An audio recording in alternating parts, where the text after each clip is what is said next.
Hey everyone, I've written a piece on free will and morality, and I thought I should read it here because it's quite appropriate for this channel.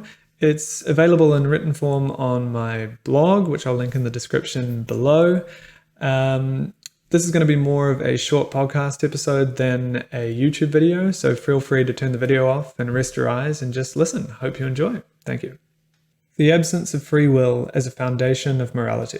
A common understanding amongst philosophers of mind is that free will is an illusion. It took me some time to come around to this idea, but after many failed attempts to refute it, I eventually succumbed.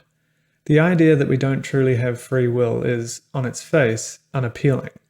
However, once accepted, the absence of free will doesn't need to change much of one's considerations other than enabling a more compassionate understanding of others. I'll explain this, but first let me explain the concept of free will and then give a short version of the no free will argument for those who are not convinced. Think for a moment about how we came to be. We didn't get a say as to which body we were born into, or who we got as parents, which country, which ideas we got exposed to, etc. It's no more than chance that you were born who you are. We were then raised and influenced by our unchosen environment. Everything about our creation happens without us having a say. But there is a subjective sense of self that feels like it's making its own choices. Once having made a decision, upon reflection, the belief that you could have made any choice other than the one that you did is enabled by the belief in free will. Not just that once something is done, it cannot be undone, but that in the moment of choosing, there is something within us that stands separate from all the causes that led up to the moment and enables us to choose independently. This is the basis for the idea of free will. If you reflect on any thought, you might notice it's impossible to discover where that thought came from. It simply appears in your mind. You can try this for yourself right now. Think of anything at all and pay close attention to where that thought originates. Perhaps you thought about something relating to this blog post or something you've seen nearby, and that makes sense as there is an external catalyst for the thought. This cannot really be considered free will, as the thought is simply a response to the environment. If you thought of something truly random, when did you first become aware of the thought? And where did it come from? What part of you had the thought? Could you not have had the thought? We have a limited capacity to think, meaning we're not omniscient. To have true free will, we would need to be able to consider all possibilities, but we frequently forget things and shut out information. Draw your attention to your feet.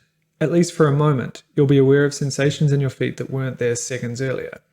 Is this because when we're not paying attention to them, our feet cease to exist? Unlikely. There is a limited amount of information that we can process, and sometimes the thoughts, memories, or decisions that we want are amongst those left out. What mechanism focuses our awareness? Concentration? What controls our concentration? If we dig deep enough into the processes of thought, it becomes clear that there is no space for free will to operate. Through the process of mindfulness meditation, one can realize this phenomenon. By paying close attention to where thoughts arise and where they go, it becomes apparent that it operates beyond our volition.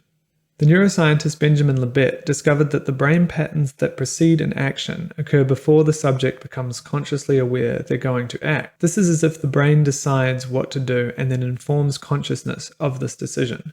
Libet wasn't trying to debunk free will and actually tried to fit free will into his findings, suggesting that perhaps we don't have a say over all the thoughts that arrive in our minds, but once they are there, we have the option to veto them, a sort of free won't. However, the same reasoning can be applied to the thoughts behind the free won't veto. The thoughts that decide to veto another idea come from the same place the original idea came from. Where does consciousness come into all this? Perhaps that is the purpose of consciousness, to conceive one's volition.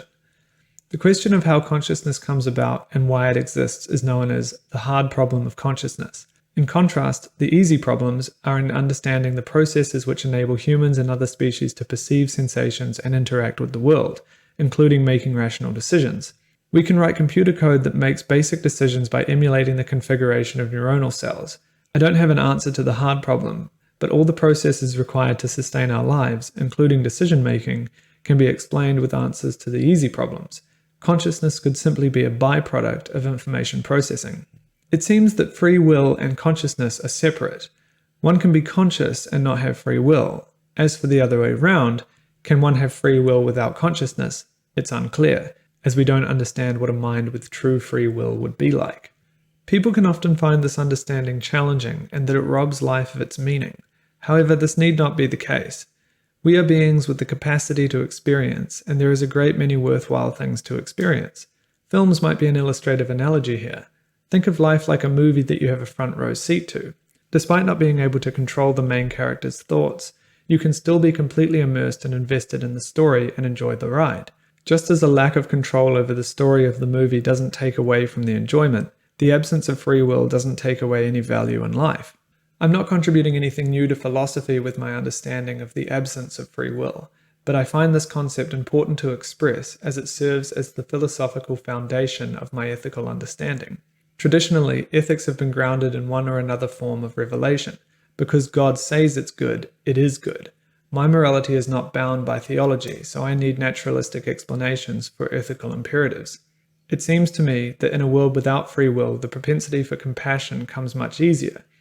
When you witness someone who is suffering, you know that you could just as easily have wound up in their position as opposed to your own. Compare this to a world where we do have free will.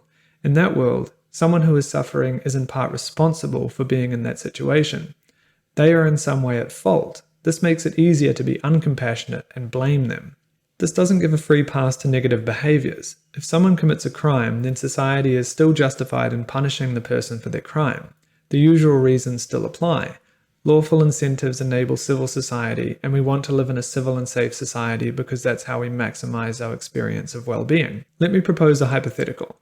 Presupposing that reincarnation is real, and somehow I can accurately tell you that at the moment of your human death, you will be reborn into the next chicken egg that hatches. Given that the vast majority of chickens alive on Earth are cage or barn raised and live objectively terrible lives, would this information make you nervous about the upcoming respawn lottery?